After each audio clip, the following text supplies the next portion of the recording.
Well, good morning, lovely ladies and gentlemen. Steve Collins coming to you from gorgeous San Antonio, Texas, the second most powerful, passionate, and purposeful coach and speaker in the world. You guys probably wonder why I do that. I love that ring. I'll show y'all. Y'all probably can't see this. It'll be backwards, but there's my business card. I know y'all can't see it very well, probably.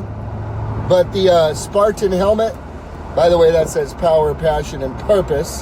That Spartan helmet right there, there's a lot to do with that. Every day is a battle, and every day you can practice and train. The more you bleed, the more you sweat in practice, the less you bleed in battle.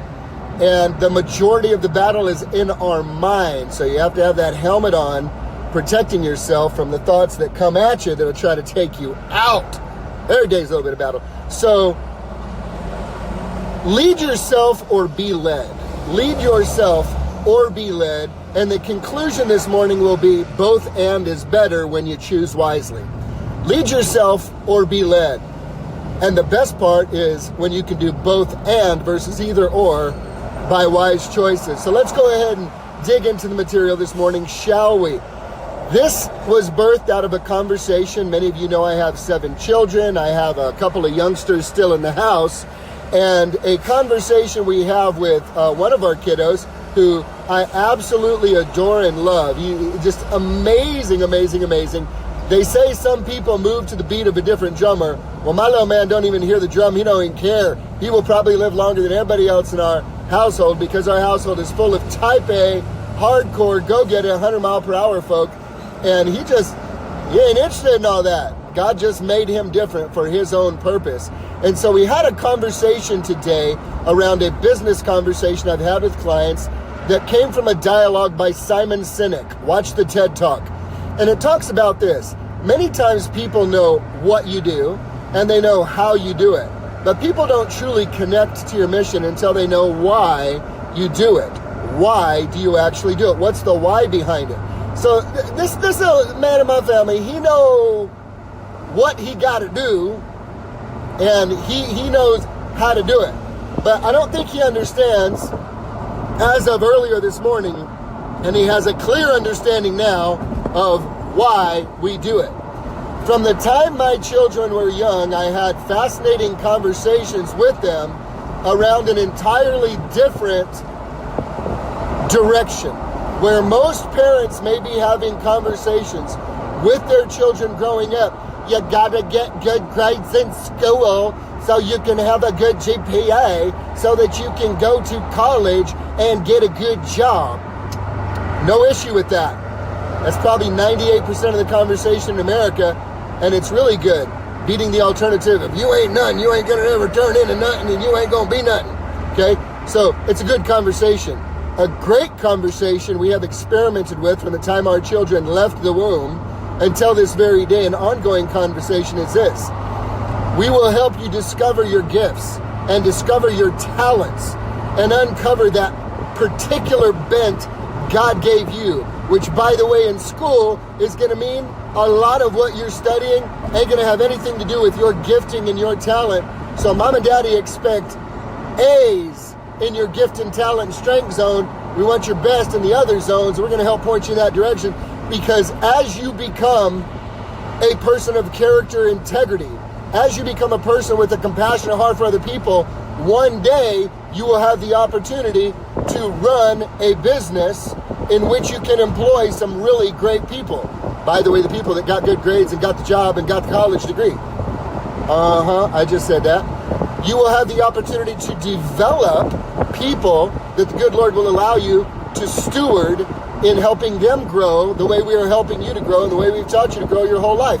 So I had the conversation with my young man this morning, and I bring it to you this morning.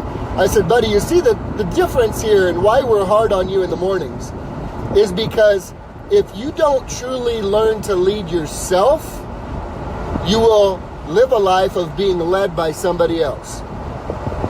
Now, we're not saying one is good or bad. I'm just saying, I told him this morning, this ain't good or bad. It ain't about being good or bad. If you don't learn to lead yourself, you will live a life of being led. And he said, Daddy, explain to me more. And I said, if you don't have a strong vision for your life, you are part of somebody else's vision. And that's not necessarily a bad thing if the person has a bigger vision for your life than you have for yourself, rather than being used by somebody to take your resources to empower them individually and selfishly. So I said, I want you as a Collins to know that you have the option of taking ownership of the direction of your life so that you can learn to lead yourself, so that you have the option of whether or not you want to be led, because 78% of America, when surveyed, says they're unhappy in their jobs, and that's primarily because they are doing work that is not in alignment with their natural God-given gift and talent, or they are working for a tool who truly does not care about them and is basically using them. If they were to keel over tomorrow at work, they would replace them with somebody else. And people inherently know if they're being used or if they're honored, loved, and being developed. So I said, Josh, I want you to have the power to decide whether you want to lead yourself or be forced to be led by others as an adult. See, we ain't teaching you how to be a good little boy. We are training you to be a man, to make decisions for yourself and ultimately for the family the good Lord will bless you with and entrust you to. So, you've got to learn to lead yourself very well, or you will spend a life of being led by others. If you don't have a vision for your life that's clear, you are part of somebody else's vision for their life or business who is very clear on what that is. And again, that is not necessarily a bad thing if you're working for somebody who truly loves you, truly cares about you, and is committed to developing you into becoming all that you can be. So I leave you with this question this morning. Are you leading your life, or is your life being led by somebody else? And oh, by the way, here's the secret sauce. It's better to have both and than either or. You just choose who is doing the leading. And what do you mean by that, Brother Collins? Well, there are several areas of my life that are very important. And so I have a coach or a mentor in each of those areas. I have a coach for my spiritual life. I have a coach for my financial life. I have a coach for my business life. I have a coach for my physical life. When I show up to Helotes CrossFit, Ricky D is bad to the bone. That boy helps me do everything I need to do at Helotes CrossFit. And he has helped me get into great shape, okay? Believe it or not, I have a coach what helped me how to dress. Lots of people give me compliments about the way that I dress. That don't come natural, y'all. I was a Garanimals kid. I need to match the teddy bears with teddy bears. I have a clothing coach too, okay? I have folks who help me in the area of marriage. I have folks who help me in the area of parenting. You see, there are areas of your life where you can choose where you are led. And that is where you have the power to say, I've gotten as far as I can with my best thinking, and my best thinking has brought me to a place that it's not quite where I see, so I need to employ the help of someone to get me a little bit further down the road. So now you choose who it is that's going to lead you. So I had the conversation with Lil Man this morning. I said, Lil Man, Daddy just wants to make sure that you have the option, the choice, and the understanding that if you don't learn to lead yourself, you are destined to a life of being led by somebody else who may not love you and care about you like your mom and daddy do. So we are going to try a new thing tomorrow. I'm going to wake you up one time, and if you ain't all ready to go by the time bus comes, we're going to put you out on the front porch. You can hang out there all day long. Yes, ladies and gentlemen, I am old school.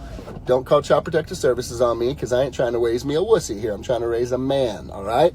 But we're going to have an interesting experiment tomorrow in self-leadership. So I ask you that today. Are you leading yourself well enough that someone else doesn't have to lead you? Are you being led by choice with the people you are hoping can lead you into something greater? Because the decision is yours, ladies and gentlemen. If you don't have a very clear plan for your life, I got news for you. You are already part of somebody else's plan who's real clear on what they want. Get clear on what you want, determine what the steps are that you need to take to get there, and employ some help. And I end with this. One of the things I'm most happy about is I know the plan, and I know what's going on in my life, and yet there is a default in Steve Collins' life, and that is the one who is leading me. I would rather be led by my shepherd than by anybody else. My shepherd takes precedence over any dream, goal, desire, ambition, anything that I have. My greatest joy comes from being led by my shepherd, the shepherd of my soul, who has a plan, who has a purpose, who has a direction and a path, and my footsteps are being ordered day by day as I'm submitted to that leading. So yes, lead yourself and be willing to be led. Just be careful who's leading you. Have a great day, guys.